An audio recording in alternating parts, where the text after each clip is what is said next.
go to Johnny in Chicago. What's up, brother Johnny? How we doing? Good. Thank you for taking my call. You got it, man. Thanks for calling. What's up? How can I help? Well, my wife and I are not entirely on the same page financially. We started following the baby steps last year in November. It's causing a lot of fights. She's very davish. It's hard to discuss anything with money. She gets irritated very quickly. I know we need marriage counseling. We've been married 22 years. Whew. There are some issues that have to be addressed. But as far as these baby steps, I just don't feel willing to take on any more debt. We're about $169,000 in debt, mostly student loans. Golly. And I'm not worried that we can't pay this off. We can be done with this in 2 to 3 years easy. We make really good money. But she's not fully on board, and she wants to try to buy a house soon. Yeah. And I'm not getting into that kind of debt. Yeah. So for people listening, Baby Steps talking about Dave Ramsey, who's my friend. He's my boss too. The get out of debt plan. And Johnny, you and your wife been married 22 years. What made you decide? Like, what made you look in the mirror and go, "Whoa, we owe $169,000. We got to get out of this thing." When did you discover that? Well, I'm almost 50. Okay. And I have a chronic health issue. Okay. Nothing that seems that's going to take my life early, but it's an expensive medication. Okay. And, I have children, and, I just want to leave things in order. Okay. What do you do for a living? My family and stuff. I'm in healthcare. I'll leave it at that. Cool. I don't want to say too much. That's all good. My wife is also in healthcare. We combined make about just under $200,000 a year. Okay.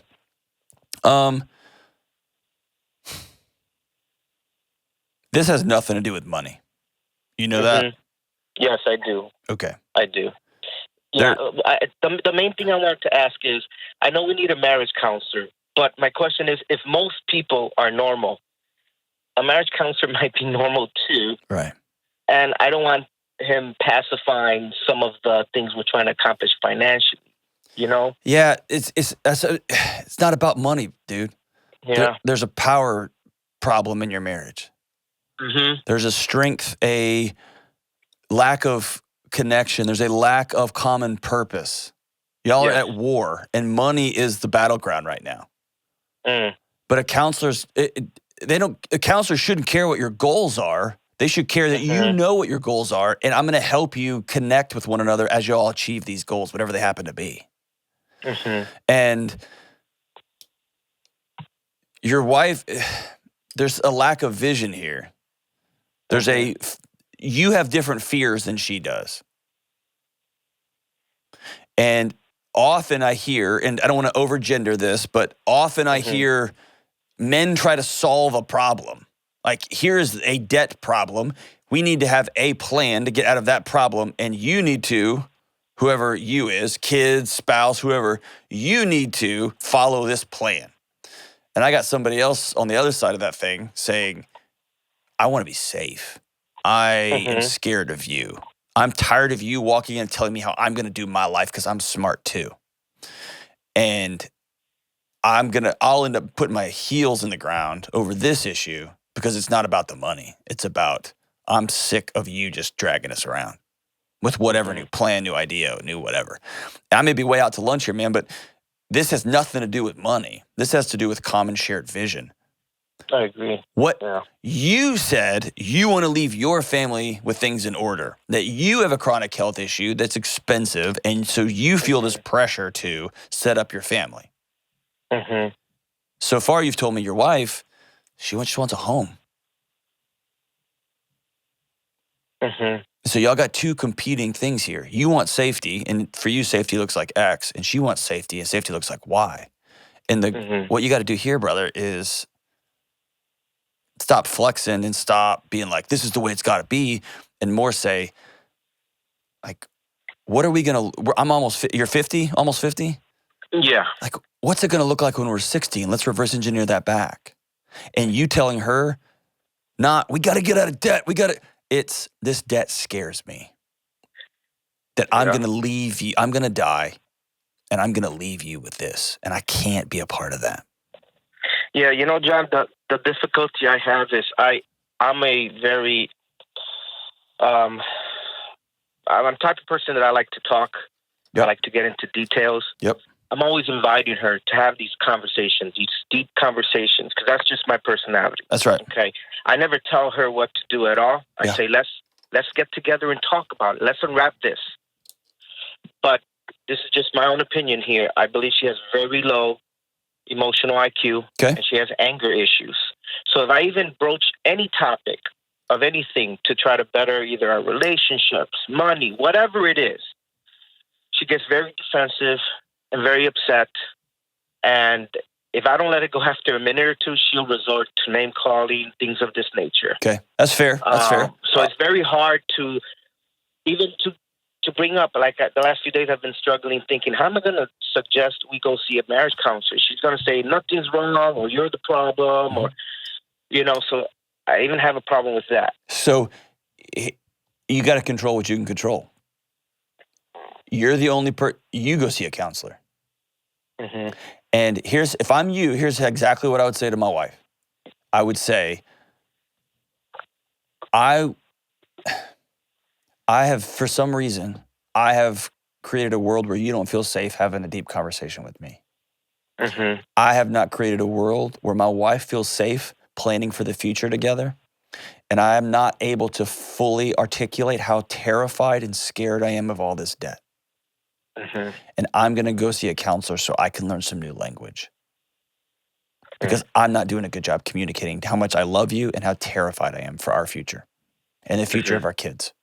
And here's the thing, brother. That's going to feel like you're caving in, like I'm submitting, I'm tapping out. Yeah. Dude, you got to get over that. It's ego crap talking. Mm.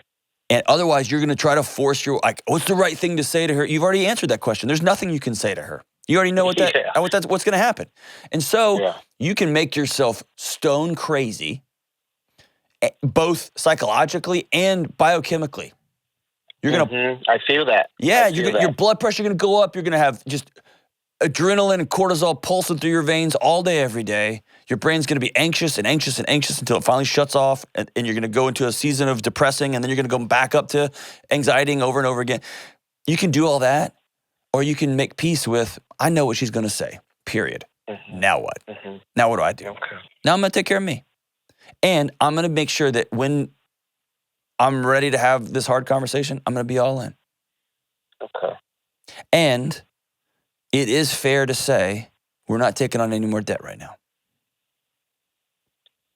And that becomes a boundary issue. Yeah, that's going to be hard. It is. And you may your house may become hell over it.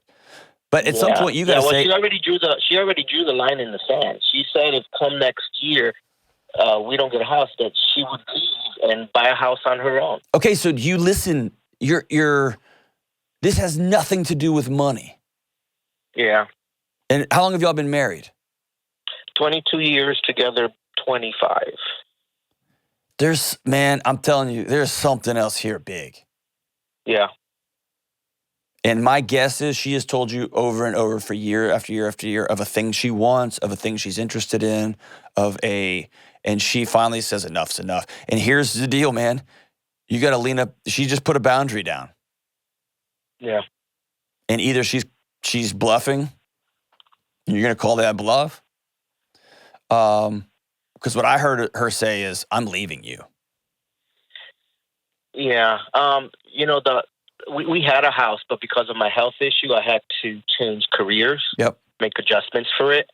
So we sold our house and we downgraded. And that was hard because we were there for about 15 years. Yeah, she lost her home. She lost her community. Yeah. And she said for better or worse, now she's getting to find out what worse is like. And here's where this is going to be really hard, man. Yeah. Sometimes people leave people with chronic health conditions. Yeah.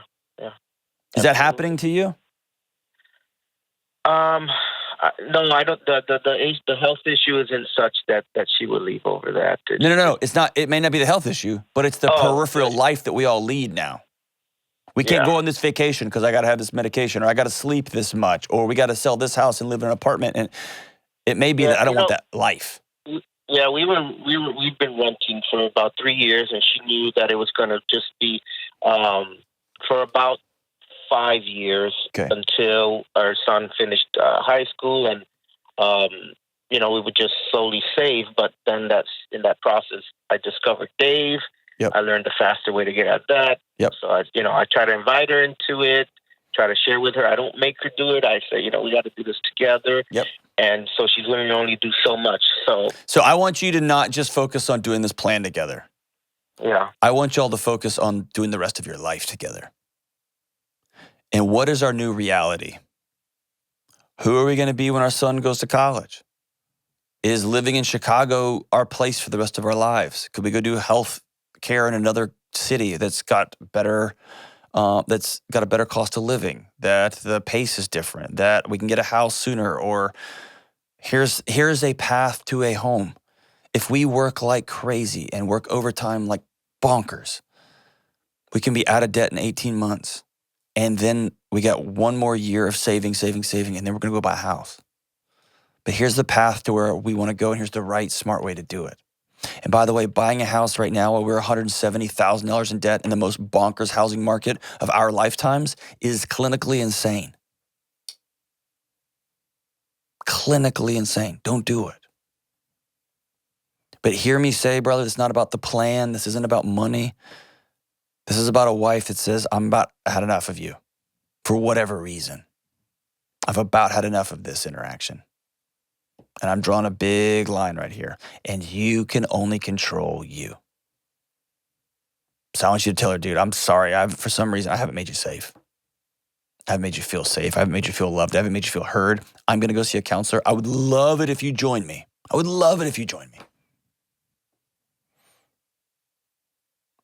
Because we got 10, 15, 20, 30 years left together, 40 years left together, and I want them to be amazing.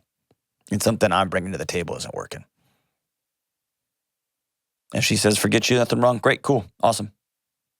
I'm going to go for me. I'm going to go for us. It's the best you can do, my brother. Control your thoughts and your behaviors and your actions. That's about it. We're rooting for you, my man. Hey, Austin, stay on the line, Johnny. We're going to give you a free year subscription to Ramsey Plus. That's all the financial peace classes. That is all of the videos, it's the Every Dollar app. I'm going to give it to you for free for a year. This is an expensive gift. Merry Christmas. It's going to give you all the stuff, but by taking this, you promise you will go call a counselor for you. You'll go deal with you. Okay? Merry Christmas. We're rooting for you, brother.